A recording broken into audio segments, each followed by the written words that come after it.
নমস্কার বন্ধুরা, আপনাদের সকলকে স্বাগত জানাচ্ছি আমাদের এই চ্যানেল চন্দ্রজিৎ ব্লগসে। বন্ধুরা, আমাদের বাংলাতে বিজেপি হারলো কেন? এটা একটা খুবই ইম্পর্টেন্ট প্রশ্ন। তার কারণ হচ্ছে বিজেপির যেরকম করে প্রচার চলছিল, বিজেপির যেরকম করে প্রত্যেকটা পদক্ষেপ নেওয়া হচ্ছিল, বিজেপির প্রত্যেকটা কর্মসূচি যা ছিল, এবং সেন্ট্রাল গভর্নমেন্টের এতটা সাপোর্ট পাওয়া সত্ত্বেও নরেন্দ্র মোদী, হোম মিনিস্টার থেকে শুরু করে হেভিওয়েট নেতারা প্রায় ওয়েস্ট বেঙ্গলের প্রায় প্রত্যেকটা কনস্টিটুয়েন্সিতেই তারা যাওয়ার চেষ্টা করেছে এবং বেশিরভাগই তারা গেছে।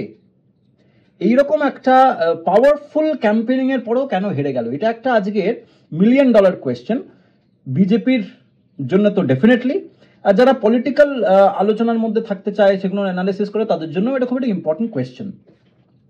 প্রথম কথা হচ্ছে যে বিজেপি পেরে উঠল না আমাদের মাননীয় মুখ্যমন্ত্রীর এই ডোল পলিটিক্সের সামনে।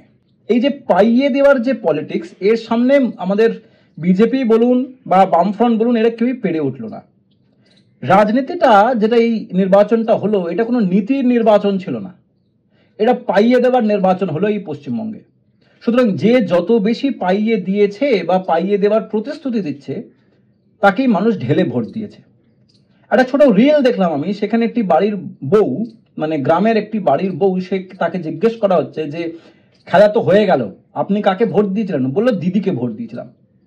তা কেন?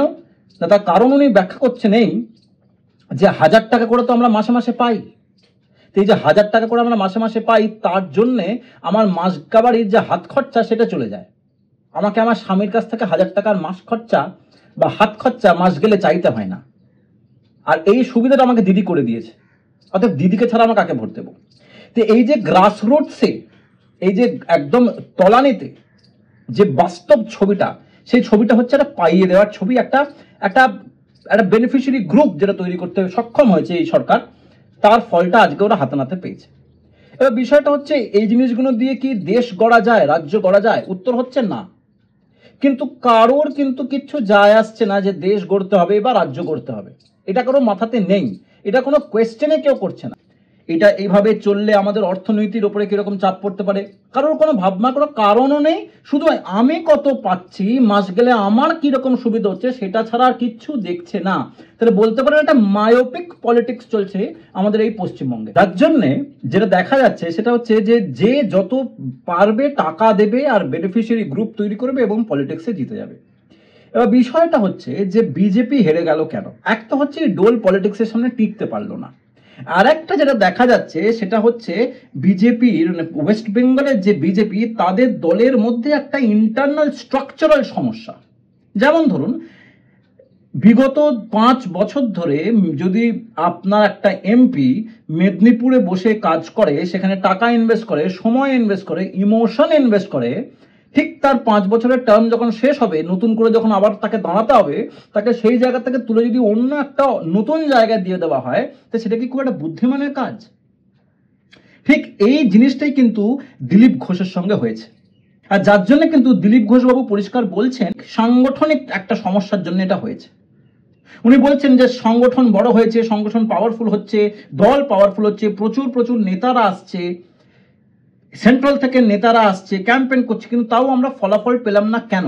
কি করে আমরা 18 থেকেও আরো কমে গেলাম? তার কারণ যে আমরা অন্যান্য জায়গা থেকে যেখানে যেখানে যাকে দাঁড় করানোর কথা, সেখানে সেখানে আমরা তাদেরকে দাঁড় করাইনি।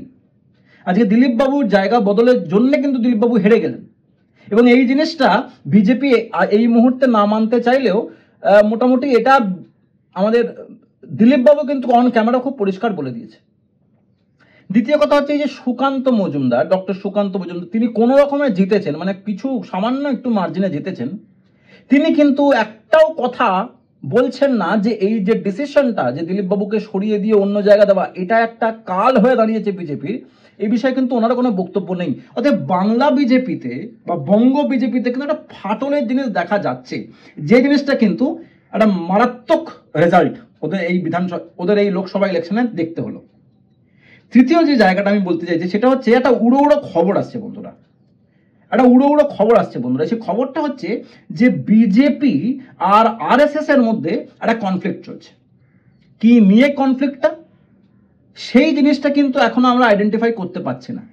নানান রকমের স্পেকুলেশনস আছে, কিন্তু এই আরএসএস এর সঙ্গে যদি বিজেপি একটা ক্ল্যাশ থাকে, একটা যদি মনের দ্বন্দ্ব থাকে, অন্তর্দ্বন্দ্ব থাকে, তাহলে কিন্তু এই বছর নয় 2026-এর বিধানসভাতেও কিন্তু বিজেপির সিট পেতে যথেষ্ট মুশকিল হবে।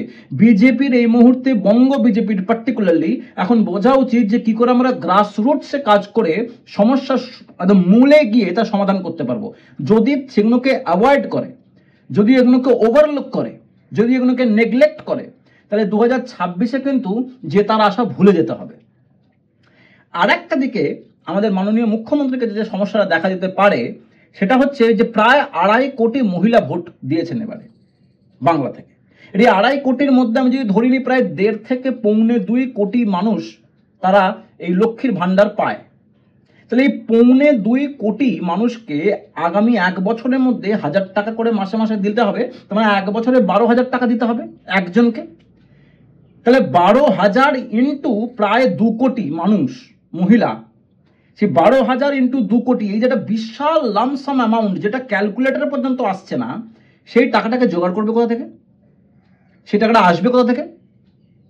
কারণ এবারে তো ইলেকট্রাল বন্ডের কাজটা দিয়ে চলবে না, কারণ ইলেকট্রাল বন্ডে ইলিগাল সেটা সুপ্রিম কোর্ট ঘোষণা করেছে। তাহলে টাকাটা আসবে কোথা থেকে?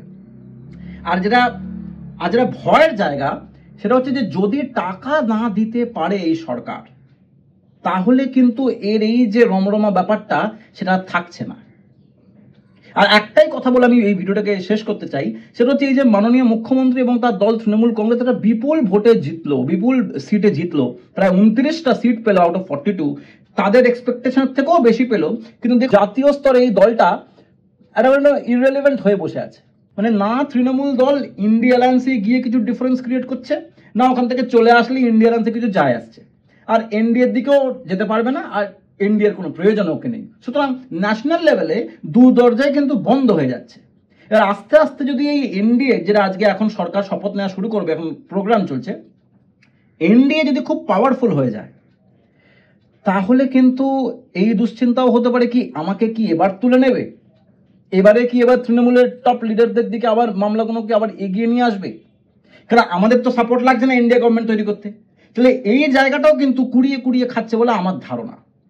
বন্ধুরা, আপনাদের মতামত তো অবশ্যই কমেন্ট সেকশনে জানাবেন। দেখা হচ্ছে একটা নতুন ভিডিওতে, একটা অন্য ইস্যুর সঙ্গে থাকুন। আর যদি নতুন এসে থাকেন তাহলে অবশ্যই চ্যানেলটা কিন্তু লাইক, শেয়ার এবং সাবস্ক্রাইব করতে ভুলবেন না। নমস্কার।